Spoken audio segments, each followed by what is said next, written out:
Blake, it's good to be talking with you again. Good to be back. I love hearing stories about from your career and just especially in the investment world, some of the properties and some of the things where other people may see a dilapidated dump that just needs to be completely gotten rid of. You see opportunity, which I think is really cool. So speaking to that, I know you do a lot with ARC Realty, and you are a licensed realtor and help people buy and sell their dream homes. What are you doing as far as the investment side? And I think in the last episode you said you're not flipping as much, but you have properties that you rent out and own and just are residual income, I guess? Yeah, absolutely. So it goes back to what the goal is. So initially, and a concept kind of called known as the stack, if you will, but kind of building up to, all right, what is the big goal and how can we get there? My goal from the beginning has been passive income through rental real estate. And so in the beginning, it takes money, either your own or other people's money, to be able to do that. And I didn't have the knowledge or skill set to be able to coordinate a fund or other people's money or really even knew what that was. And so it was, I've got to build up money to be able to continue to redo these houses, but then keep them and not sell them. Did you know that when you first started swinging a hammer, when you first got started all this, that, okay, I'm going to own a bunch of property and rent it out? I'd love to that. I'd love to be able to say day one, I'm going to be a multi-millionaire and own thousands of units. And Be a real estate mogul. And just, No. I was, like I mentioned last episode, I was selling investment property to flippers and to investors when I got my license. And it was literally, I see them making $40,000, $50,000, $60,000 a flip. And you're doing all the work. Yeah. And I'm like, I know how to do that. I can do that. And so that was it. And that's as far as the thought went. And then I was like, I got to find a house. So that was it. So I'd love to say, yeah, it was this big grand plan that's gone perfectly, but no, not at all. And it's ever changing. It's ever changing. And so it started with, all right, let's build that up. But once I'm a contractor. I was redoing people's houses for them. I was selling real estate. I was flipping some houses. I was being pulled in 10 different directions at a time, or for a period of time, and it wasn't sustainable. And I looked at flipping, and still look at flipping as a job. If you're not flipping a house, you're not getting paid. You flip one house, you get paid well, hopefully, if you do it well, but then it's over. Okay. And you get taxed really heavily on it. One of the worst tax brackets, because it's short-term capital gains. And so you can either build up a business. I think I mentioned last episode that guy who flips 90, 100 homes a year, which is great. He's making a lot more than I am, but it's a job. If he stops flipping houses, he stops making money. Right. Where if all that time and energy and effort was spent into buying and holding rental property, then it's still a job. You still have to maintain it. There's still stuff to do on a daily basis, but you're not trading your time for money anymore as much, to me. And so it's a little more passive. It's not completely passive. It's not mailbox money, but it is more passive than flipping a house in my eyes. It's money that you are earning without having to physically be present. I guess that's the ultimate goal. Yeah.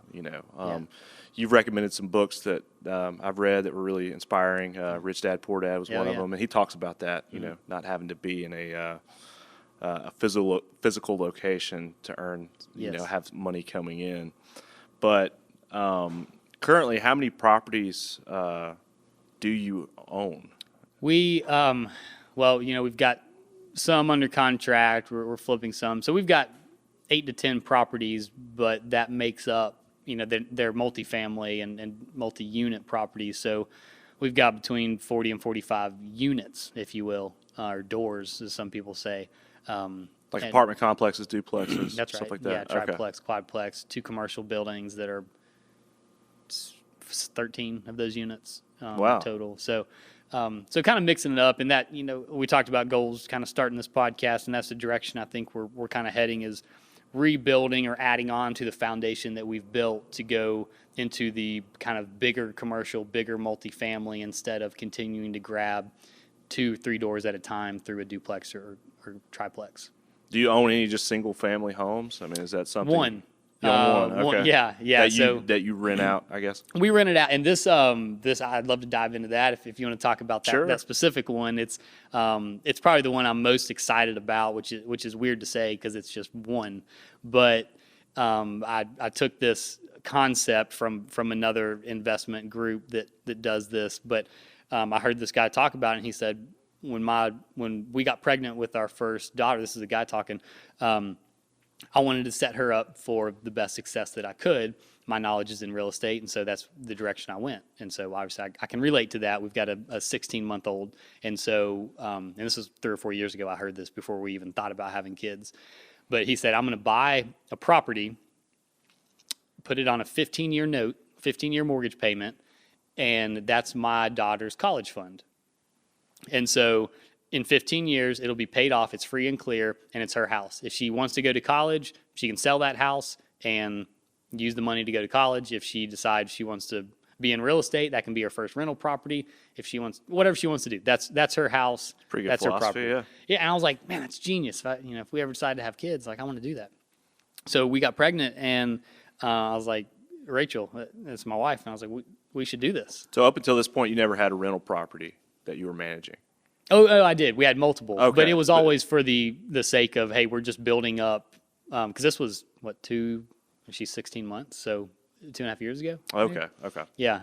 So we had a bunch, but that was with different partners. This one was more personal, I guess. Yeah. And this one's owned by, it's actually Rachel. And the conversation we had together was, because she went part-time about the same time. She's a physical therapist, and stepped back and just was doing 2 to 3 days a week. And I said, do you have interest in like running this completely? I'll do it if you don't, but I would love for you to get involved. I've been trying to get her to be involved in real estate since I started. Oh man, y'all conquer the world, yeah. Oh man, and she's never had interest, but I think the idea behind why we have this house, I guess, piqued her interest, and so she agreed to do the whole thing. And so she bought it.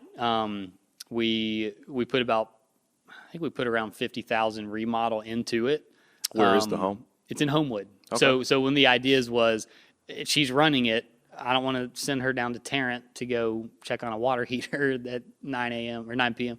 And so I said, we're going to get a Class A. And the other reason, one, for her safety, but two, the goal wasn't cash flow.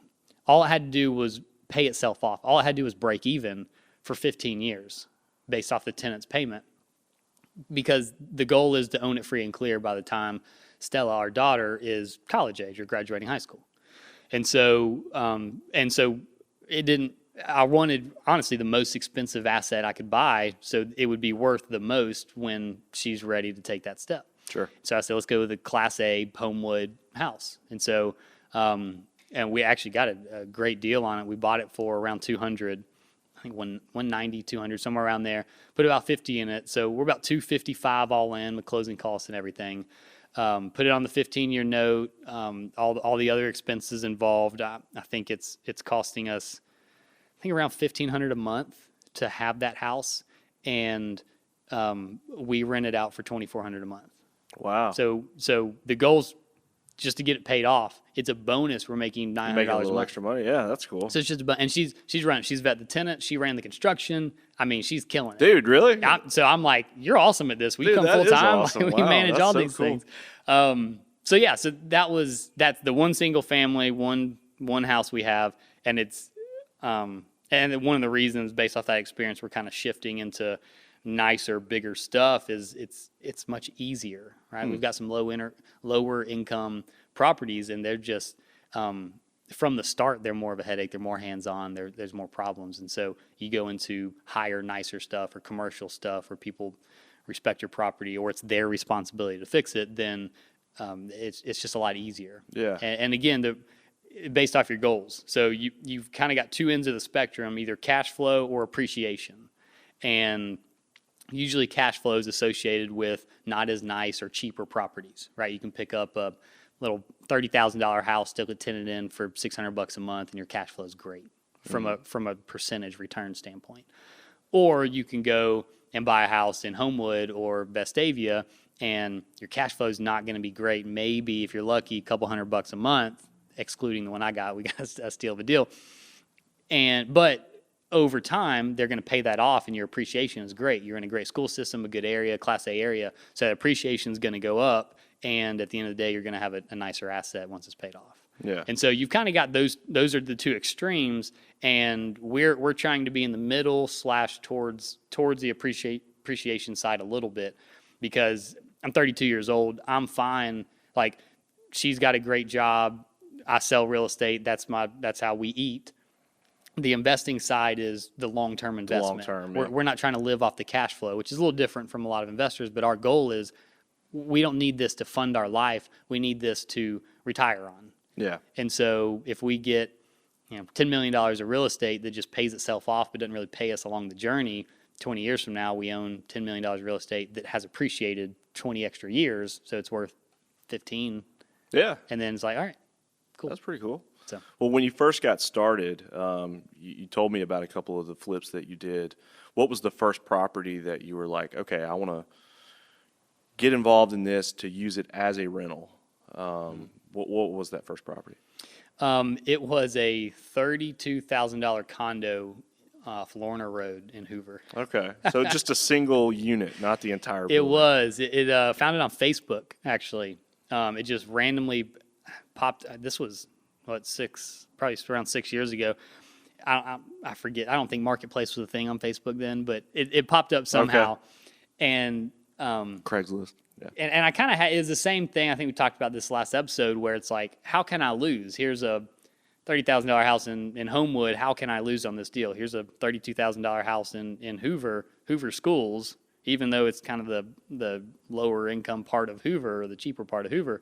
That just, we'd been flipping for a little bit. We had the cash. Let's try to get into the rental game.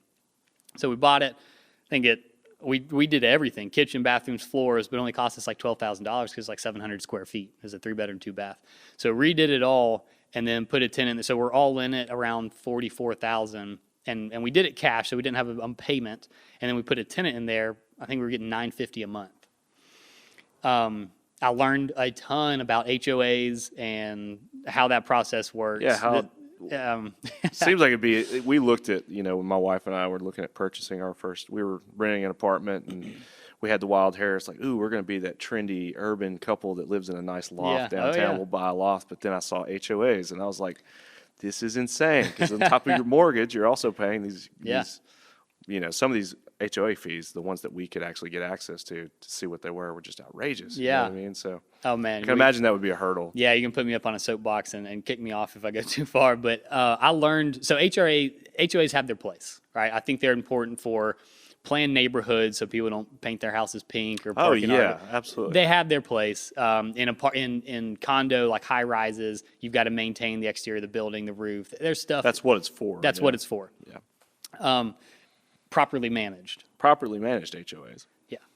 This one, come to find out after, again, I'm kind of, I'm not, I don't know if sporadic's the right word, but I bought that thing without really knowing anything. Just, hey, it's $30,000. Let's go, condo, baby. And let's roll.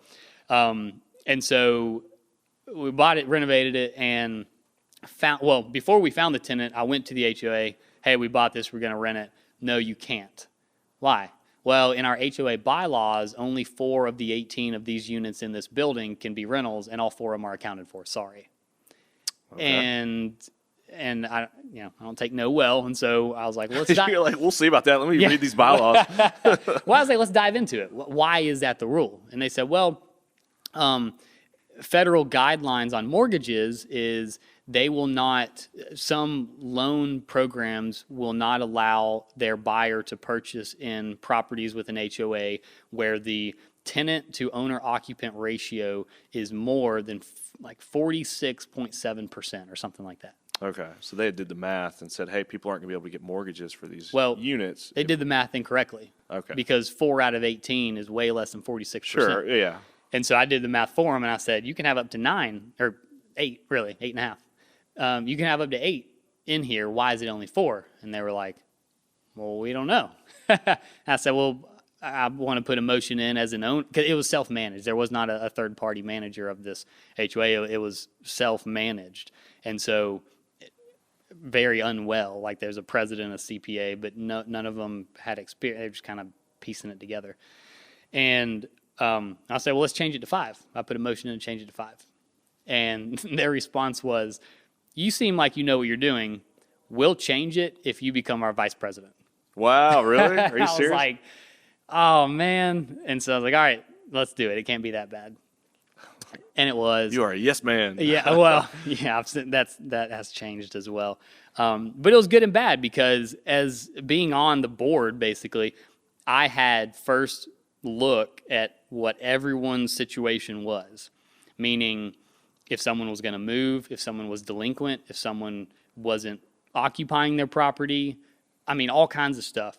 So because I was on that board, I ended up buying 2 more units in that complex, flipping both of them. Because you're the first one to see the Right. opportunities. And so yeah. I went to him and Hammond, I've got to disclose, I'm a licensed realtor in Alabama. I'm not trying to take advantage of you. Here are your options. We can list it, sell it. You can get this for it. Yeah. I can buy it. And again, as we talked about in the last episode, not everyone's motivation is money.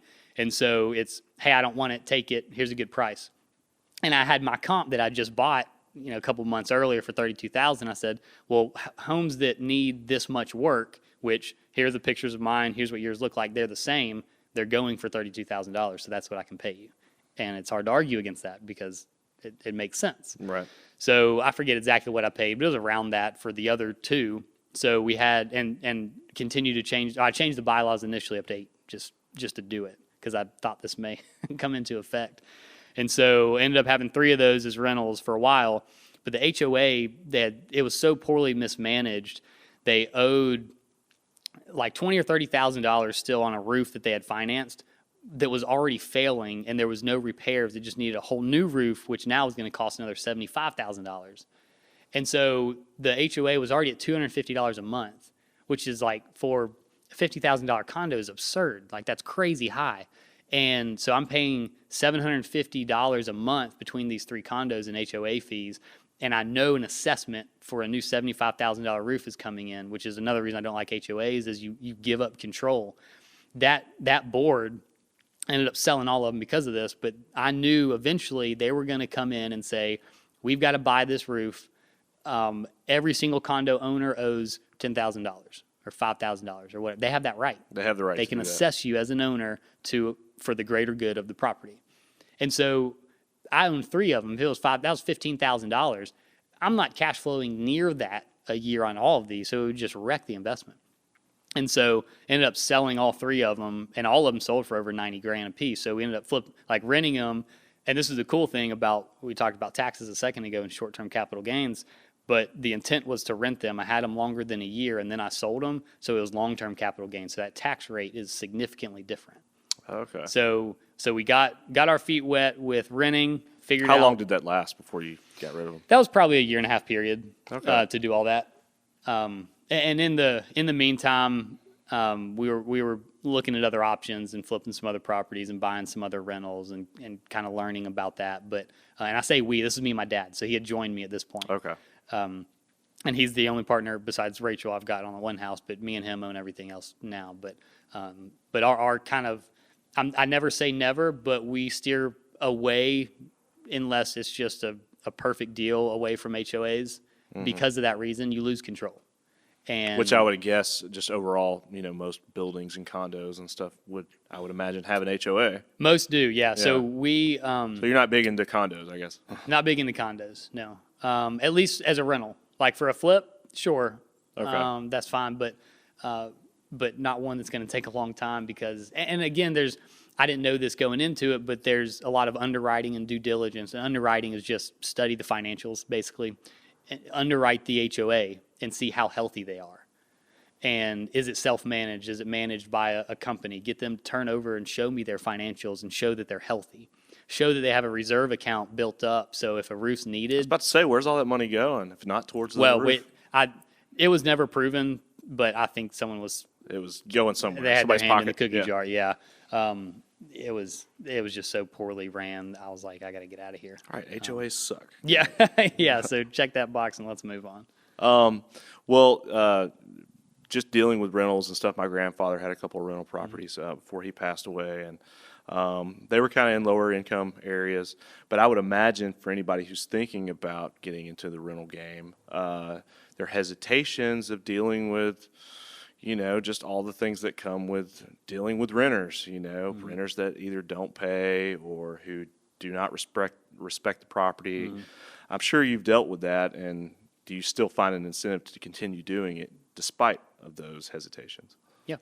Yeah, absolutely. So it's about the setup and the processes you put in place. And I think this is the difference between people who treat it as a business and run it professionally versus someone's like who doesn't educate themselves and just, hey, I've got a property, I'm gonna rent it, right? Without really going through what the proper way to do that is. And so there's a stigma around being a landlord or a slumlord of not doing it correctly and just, having horror stories.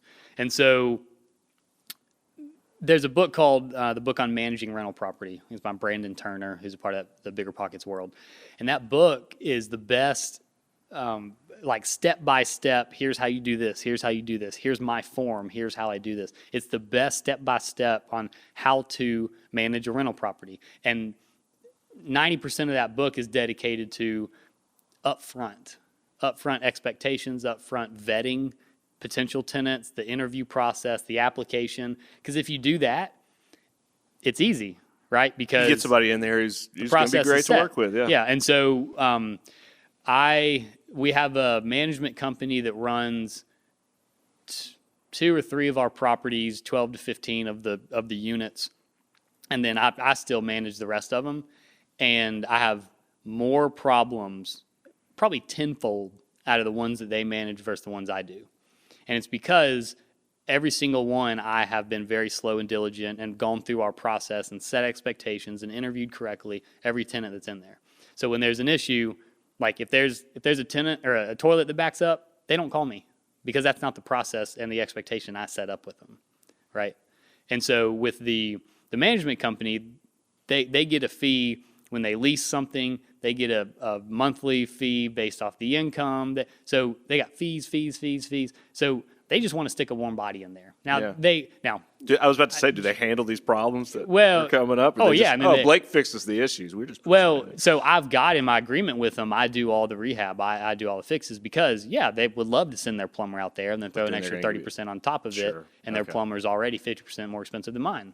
And so like if you just passive income, if you expect passive income, I'm going to stick a property manager on there and then not have to do anything. You can do that, but you're going to lose a lot of money. You have to manage the manager. Yeah. And so so my business is in kind of a spot where I've got to solve for that problem, right? Because they're not vetting the way that I want it vetted. And so there's just a warm body being put in there. I've got one of them's a 10 unit in North Birmingham, lower income. I've got this one lady who hadn't paid since January. It's October. She hasn't been evicted. Why? Why? They said, oh, we're working on it. And the biggest thing, this kills me. Her refrigerator went out. Legally, I have to give her a new refrigerator. I have to go spend $800 on a refrigerator to replace her fridge while she owes me like $6,000. Wow. How backwards is that system? That is insane. Yeah. So, and I'll get off that soapbox for a second, but yeah, it's so setting expectations, interviewing, going through that process up front ahead of time before you get some lousy tenant. And then you run it professionally, and then it's not bad at all. Like all the ones I've got, I mean, I've got issues. I'm not going to say that I don't, but the problems that I've got are there is no emergency. Okay. Like an emergency is the building's on fire, call 911. What do you want me to do? Right? I don't mean to sound insensitive, but like there is no emergency that needs my attention at 2 a.m. Right. There's not, because there are professionals like firefighters and policemen and stuff like that handle true emergencies. Anything outside of that, go through the process and we'll address it the next day. Okay. Well, check out that book that you recommended. If book on managing rental property. I can't speak highly enough of it because I use all the tools. He gives you his interview sheet, his move-in checklist. I mean, he gives you all that stuff when you buy the book. So it's, he should pay me to promote it because I do every day. Yeah, dude, I love that that's book. Cool. Little shout out there. Yeah. Being a realtor and getting to see the buying and selling world, does that give you, I mean, besides the obvious advantages in the investment side? Mm-hmm. Overall, yes, it does. Directly, I talk about the investing side obviously through this podcast, but just in day-to-day life, and a lot of agents know that I play in that world as well. Secondary question before we get too far: are any other agents out there kind of doing this same path that you're doing, where Yeah. they're dabbling in investing while also being a realtor? Because it sounds like, at least all the realtors I've met, that's all they're stay in their lane, doing that, but not really interested in, building up their portfolio of investments or properties and stuff. Yeah. So I just think it's interesting what you're doing. Yeah, It's cool. no, there definitely are. There are other agents that do it. Since I'm in it, I am a little more surrounded by those agents that do both. So to me, there's a bunch of them. But realistically, out of the 5,000 plus agents that are in Birmingham, there's probably not that many. Yeah. So, to say that, so probably not as active, because I read the stat the other day. I mean, it was over 30% of realtors, this is a national stat, own a secondary property. Now, it didn't classify that as whether it was like a vacation home or a rental, but I think a lot of that does go towards a lot of realtors have a couple rentals. And that is kind of normal. And you see average age of a realtor nationally is 56. A lot of those have picked up one or two rentals over the 40 years they've been selling. Yeah. I don't think many are flipping houses, going after bigger commercial, multifamily stuff. I think it's just kind of a one-off thing that they've just picked up here and there. Is real estate a good investment for the long haul, in your opinion? Of course it is. You're asking a very biased person. I know, but I wonder if there's, would you encourage more people to get into this as a sort of a thing that maybe people like me that, are not a licensed realtor or don't really know this world, are there steps or things that you would encourage more people to maybe pursue it, or maybe more people should quit watching HGTV and Chip and Joanna and maybe step back and it's not as picturesque as maybe. Yeah, if you're pursuing it just based off that picture, then don't. Right. Have you seen more people, like, because of the popularity of shows that? They're like, I could do this. It's a buzzword, and it, in some instances, hurts the market because you've got these crap products, these flips that are lipstick on a pig because people don't really know what they're doing investing. So in a sense, it does hurt. But yeah, it's a big kind of. Have you seen being a realtor and maybe helping someone buy their home, or your team helping someone buy a home? I guess there are certainly some horror stories or some red flags that you've seen walking into a house and you're like, oh my God, this hasn't been supported correctly, or this looks great, but do not live here. This would be terrible. Yeah, absolutely. So the biggest thing is if it's a flip or work has obviously been done, I look at the electrical panel, right? That tells me if they pulled permits or not.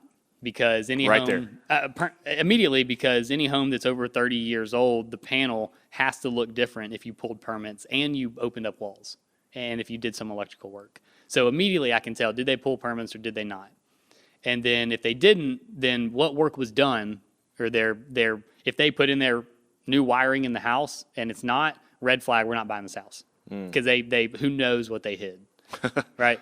But if it's, hey, we got new floors, paint, new countertops, backsplash, new bathroom vanity, you didn't do any structural, you didn't do electrical, you didn't do mechanical, or you didn't do plumbing. Like, you did just kind of cosmetic stuff. So there was no need to update that panel or no need to really get into the walls.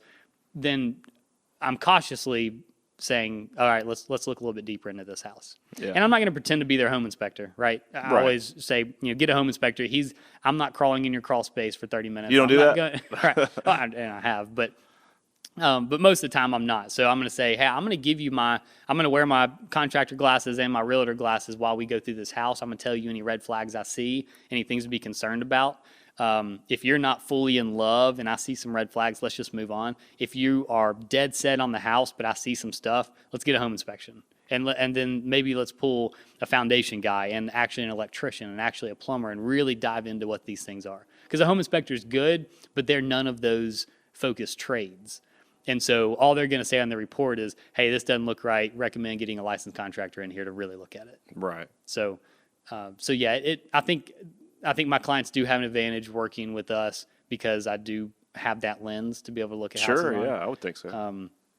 But at the end of the day, I'm always going to say, like, here's my opinion, but I'm not a licensed electrician. Like, we need to pull a guy in here and really look at this. And those small investments up front are definitely worth anybody who says, I'm going to skip the, in today's market, or, just the way things have been this past year with the buying and selling craze. I'm not a realtor, so I'm just speaking to what I've kind of learned through the internet, but I know it's been hard for people to find homes. People are, buying homes sight unseen, buying over the asking price, paying over the asking price, multiple bids in a couple of days, all the things that you could speak to. But I've heard stories of people foregoing an inspection. And I just think, man, that is probably, of all the things you need to get, I would think an inspector would be probably the most important. Like, get your house checked before you just move into it. It collapses on you. But like you said, and it's the market's changing, so this isn't as pertinent or dramatic. Is it cooling off a little bit? It is. So we're not seeing that happen. We're not seeing 40,000 over list price, 10 offers in the first hour. We're not seeing that as much. I'm not saying it's completely gone away, but for the majority, we're not seeing that as much. Okay. But so for a while, for 16, 18 months, there was a period of, if you want this, and it's really like 400,000 and under in that price point. Over it did happen, but more so in that price point. Well, that's where most people, middle class are, I guess. Well, that, and there was, and I'll just touch on this for a second, but there's national REITs or real estate investment trusts, national investors coming in, anything really under 300, cash, close in a week, 50,000 over list price, as is, period. It's like, who wouldn't take that deal? Right. Done. But as a seller, you're like, well, heck yeah. Heck yeah. Like, that's what I want. As another buyer trying to compete with that, how can you? Yeah, just like a young couple trying to buy their first home, for example. Yeah. So luckily those REITs are gone. But one thing we would either do one of two things. When we go see the house, and this is a risk versus return for the buyer, they got to make sure they're serious. But I would say you can hire an inspector to come with us to the showing. While we're we got to get permission from the listing agent and the owner. But while we're there, before you're under contract, before we write an offer, he can inspect this house. And he can turn around. Sometimes it's a condensed 5-point inspection. Sometimes it's the full thing if you want it. But he can tell us yes or no. Kind of here are the 5 points, like your main major components: foundation, roof, mechanical, electrical, plumbing. Are there any big red flags here? If the answer is no, there's a risk not having an inspection contingency in here because there could be other stuff. But this eliminates the risk of tens of thousands of dollars worth of problems. And then I'm going in there with my contractor eyes as well, saying, all right, he's taking care of that. If there are an issue, let me look at it, because I understand all those components. I'm not licensed in foundations, but understand how they operate. So let me go in as your agent and a contractor, and there's liability in certain ways. I have to frame that so ARC and my broker doesn't get mad about trying to be something I'm not, misrepresentation. But going in and being their eyes for them as a contractor, saying, hey, he's saying this aluminum wiring it's a red flag in the house, and a lot of uneducated realtors, aluminum wiring's bad, you got to rewire the house, period. It's like, well, no, there's just like these little $3 connectors you have to use instead of the normal ones. And if you do those, it's fine, right? And people don't understand that. And so it could be you need 100 connectors, so it could be a $300 problem instead of $15,000 rewire. Right. And so having that knowledge and understanding, communicating that to my buyer and saying, there's risk that until those connectors are on there, this house could burn down. Do that day one. Yeah. Right. Do that immediately. And so being able to provide that knowledge and expertise going in, I think did provide some value. But again, we're seeing that market kind of go away a little bit. So. Okay. Well, before we close out, I know you buy and sell kind of all over, but your market is kind of the Bluff Park area. Mm-hmm. Why is that? And why do realtors have specific, I guess just, did you grow up there, or is that a specific part of town? I grew up in Hoover, near there, grew up going to Bluff Park United Methodist Church, and we live there now. Okay. So that's just an area that you know well. Okay. I know it. I would like to say I know it probably as good as anyone up there, and know the values of the house, the streets. And so if someone, I've tried to establish, like at our Caba Heights ARC Realty office, if someone says, hey, I've got someone maybe looking in Bluff Park who works that area, I want my name to be, oh, Blake works that area, call him, he knows it. Okay. And it's cool because I'll get those calls and I'm like, all right, it's working. Like people are seeing me as the Bluff Park guy. You're the Bluff Park guy. Yeah. I'm like, that's awesome. And we've lived up there for a little over 7 years, and over the past 7 years, I've sold homes on or right off of our street to 18 of our friends. Wow. So we've got our own little community up there with no HOA. We have no HOA. So, it's cool. John would be great. John mows his lawn. Yeah. It's like I'll pick up a client send it to our neighborhood group me. Hey guys, what do you think? Should we move this guy over here? Oh, really? No, not That's you funny. know. But yeah, so it's cool. So we've created a community. That's where we live. That's where we work. That's just where we do life. And so that's where it's fun. So not to say I don't do stuff everywhere. I've got one in Tuscaloosa. I do Lake Logan Martin, because that's where Rachel's family has some property, and so I end up selling some lake stuff. So Yeah, it seems like that'd be the fun stuff, man. Selling lake properties, Blake sells dude. the lake. Billboard, right? Yeah. You know, show Blake houses sells from a the lake. boat. That would be the dream. Maybe that's the second life. I guess it would just be a lot of travel if you're having to do that a lot. Yeah, unless we just move out there. Yeah. All right. But then I have to move 18 other people out there if I do that. So. So we spoke a little bit about the market kind of cooling off. What have you seen as far as the Southeast in general, as far as growth? And I know just living downtown and being a part of this community in this city, it seems like Birmingham's just exploding. You Yeah. know, and all that we just had the World Games and all the investment that's going into downtown and the demand for homes, even though it's cooling off a little bit, it's still, I would imagine, pretty high. What have you seen in your experience as far as just the Birmingham market or maybe the greater Southeast in general? Because I've heard, correct me if I'm wrong, that the Southeast is maybe one of the fastest growing areas in the country. Yeah, and Huntsville and Birmingham specifically were at the top of what cities inside the Southeast. So it's getting a ton of attention. It's because of its affordability. And so we've got, from the sales, but also the investor space, we've got national investors, like I mentioned, all those REITs, but we've also got individuals. I've got a ton of West Coast individual clients that are investors building new construction to rent out here and flipping and just investing in our community, which is good and bad. Again, there's a vetting process to make sure that they know what they're doing. They're not just trying to throw money at something and walk away. But I think it's good for the community. It makes it a little bit more difficult for local investors, and that's one of the many reasons I'm not flipping as much, and I haven't in the past 2 years, is because I can't compete with California money. And what I mean by that is, out there they're selling a duplex for $1.2 million that they were getting a 3% return on, and they were like, "This is okay.